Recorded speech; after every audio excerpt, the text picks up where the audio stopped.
अब quickly revise करते हैं जो हमने लक्ष्य के बैच में मेंस्ट्रुअल साइकिल के बारे में पढ़ा था। आप सब सपोलो अपना ग्राफ खोल लो ताकि आपको रिवीजन करने में हेल्प हो। तो हमने बेटा पढ़ा कि आपके पास यूट्रस में 3 फेजेस होते हैं, menstrual phase, proliferative phase and secretary phase. और ओवरी में भी 3 फेजेस होते हैं। आपके पास होते हैं follicular phase, ovulatory phase and luteal phase. Luteal phase secretary phase के साथ ओवरलैप करता है और फॉलिकुलर फेज प्रोलिफरेटिव फेज के साथ ओवरलैप करता है। स्टैंडर्ड मान के चलते हैं 28 दिन की मेंस्ट्रुअल साइकिल है, ये वेरी कर सकती है बट हमने 28 के हिसाब से समझा था। स्टार्टिंग में साइकिल की शुरुआत में जो 1 से 5 डेज होते हैं या एनसीईआरटी के अकॉर्डिंग 3 to 5 डेज होते हैं, वो उसमें एंडोमेट्रियम की वॉल टूट रही होती है, ब्लीडिंग हो रही होती है। अब तो आप टॉपिक पढ़ चुके हो, तो वो ब्लीडिंग क्यों होती है, एंडोमेट्रियम की वॉल क्यों टूटती है? क्योंकि साइकिल की शुरुआत में प्रोजेस्टेरॉन ईस्ट्रोजन का लेवल बिल्कुल कम होता है, जो एंडोमेट्रियम को मेंटेन करने के लिए रिस्पॉन्सिबल होती है। जब वो हार्मोन्स नहीं होंगे तो एंडोमेट्रियम की वॉल टूटेगी, तो मेंस्ट्रुअल ब्लीडिंग होगी। फिर हम कहते हैं धीरे धीरे वॉल बनती है, जिसे कहते हैं प्रोलिफरेटिव फेज। लेकिन वॉल को बनाने के लिए चाहिए ईस्ट्रोजन। ये ईस्ट्रोजन कहाँ से आया, इसको समझने के लिए बेटा साइकिल की शुरुआत में देखोगे पिट्यूटरी हार्मोन्स। ग्राफ को फॉलो करो वरना ऐसे समझ नहीं आएगा। ग्राफ की शुरुआत में देखोगे पिट्यूटरी हार्मोन्स में एलएच और एफएसएच दिखाया है। एलएच और एफएसएच धीरे धीरे बढ़ते, एकदम पीक नहीं होते शुरुआत में। और जब ये एफएसएच बढ़ता है तो ये फॉलिकल्स की ग्रोथ कराता है ओवरी के अंदर, जो टाइम पीरियड ओवरी का फॉलिकुलर फेज कहलाता है। प्राइमरी से सेकेंडरी, सेकेंडरी से टर्शरी, टर्शरी से ग्राफियन फॉलिकल्स बनते हैं। जब ये फॉलिकल्स बनते हैं तो ये फॉलिकल्स बेटा ईस्ट्रोजन सीक्रेट करते हैं। ग्राफ में देखो, ईस्ट्रोजन बेटा आपके एंडोमेट्रियम को बनाता है, जो आपकी यूट्रस का प्रोलिफरेटिव फेज कहलाता है।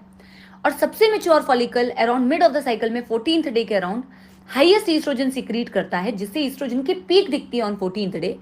यही ईस्ट्रोजन पॉजिटिव फीडबैक देता है। एकदम मिडिल में देखो ग्राफ के, एलएच सर्ज एफएसएच सर्ज के लिए रिस्पॉन्सिबल होता है। और जब एलएच आता है तो वो ग्राफियन फॉलिकल को तोड़ता है, जिससे बनता है 14th डे के बाद कॉर्पस लूटियम। जब कॉर्पस लूटियम बनता है तो इसी फेज को बेटा ओवरी के ल्यूटियल फेज कहा जाता है, क्योंकि कॉर्पस लूटियम बना। अब ये 2 हार्मोन्स बनाता है, मेनली प्रोजेस्टेरॉन और कुछ अमाउंट में ईस्ट्रोजन। इसीलिए आपको साइकिल के सेकंड हाफ में ओव्यूलेशन के बाद एक बड़ी प्रोजेस्टेरॉन की पीक दिखती है 22nd डे के अराउंड, और एक छोटी सी ईस्ट्रोजन की भी पीक दिखती है। ठीक है, जब ये प्रोजेस्टेरॉन ईस्ट्रोजन सीक्रेट होते हैं ना, तो ये एंडोमेट्रियम जो बनी थी प्रोलिफरेटिव फेज में, अब उसको और सीक्रेटरी और ग्लैंडुलर बना देती है, और इस फेज को यूटरस के सिक्रेटरी फेज बोला जाता है।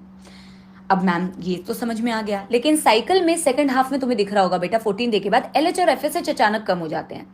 एलएच और एफएसएच क्यों कम हो जाते हैं? क्योंकि जब प्रोजेस्टेरॉन ईस्ट्रोजन बनता है ना बेटा, जो कॉर्पस लूटियम से बनता है, ये एलएच और एफएसएच को नेगेटिव फीडबैक देता है।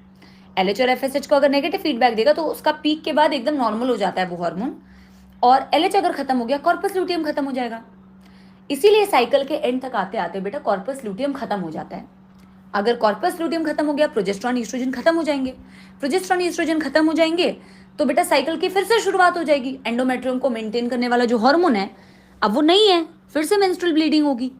बात समझ में आ रही है? एक चीज और, जो आपका कॉर्पस लूटियम होता है उसकी लाइफ स्पैन फिक्स होती है 14 डेज। इसीलिए बाकी सारे फेजेस भले ही फिक्स ना हो, but luteal phase corpus luteum की लाइफ फिक्स होती है 14th डे, 14 डेज। इसीलिए जब डे ऑफ ओव्यूलेशन निकालना होता है तो number of days of menstrual cycle चाहे 28 का हो, चाहे 30 का हो, चाहे 34 का हो, चाहे कितने भी दिन का हो, number of days of menstrual cycle से 14 माइनस करते हैं, है ना? तो डे ऑफ ओव्यूलेशन निकलता है। ओवा की लाइफ स्पैन 24 आवर्स होती है, ठीक है ना?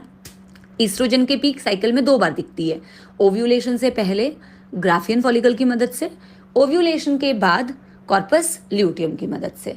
प्रोजेस्टेरॉन की पीक केवल 1 बार दिखती है after ovulation due to corpus luteum. Progesterone की 1 ही बार पीक दिखती है।